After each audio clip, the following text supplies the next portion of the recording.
$456,000. That's how much an employee in Ontario recently got from the courts. And I'm going to explain to you how he did it.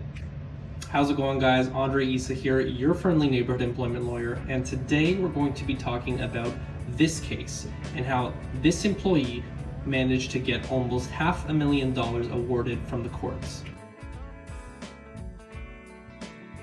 Before we get into the case, guys, I just want to put a very brief legal disclaimer out there. None of what I'm about to say constitutes legal advice. It's just legal information. If you need legal advice, you can contact a lawyer in Ontario for your legal issues.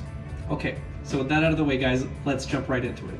So in this case, Dr. Timmons was let go without cause, and as a consequence of that, he was offered a severance package amounting to 3 months worth of pay. Here's the kicker though. The offer was conditional on the employee signing a release, and the employee refused to sign the release. And so what did the employer do? He refused to give him the money. So the employee decides to sue for wrongful dismissal, claiming that he's entitled to money and the employer refuses to pay him. What does the court decide? Well, it decides to award the employee around $456,000. And here's the reasoning. The employment contract never stipulated that as a condition of being offered the contractual termination pay, that he must sign a release. And so this was a term, this condition, out of the blue. It was never introduced in the employment contract. It was something completely different from what the employee agreed to. And so we call this in law a repudiation of the employment contract. What that means is that the employer is doing something that was never agreed upon in the employment contract. And because of that, the termination clause was invalidated completely, and the employee was entitled to common law entitlement, which is often a lot more than your statutory minimum under the Employment Standards Act if you are a provincially regulated employee, like Dr. Timmons.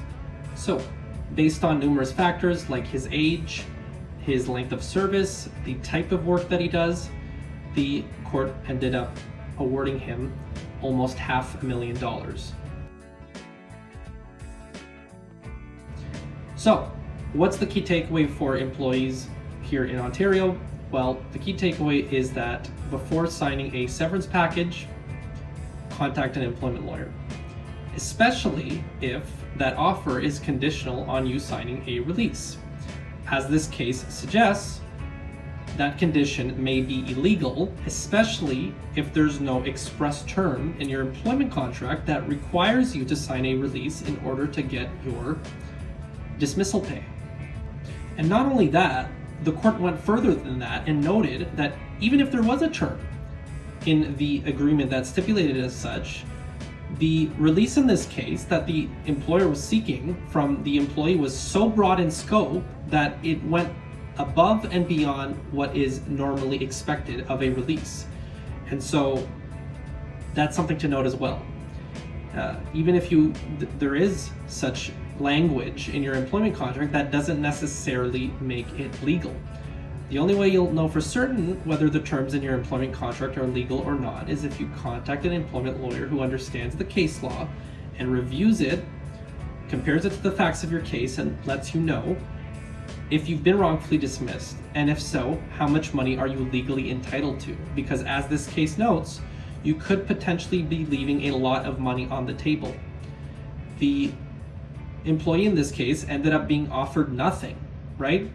And he went from getting nothing to getting offered or awarded rather $456,000 thanks to him contacting an employment lawyer.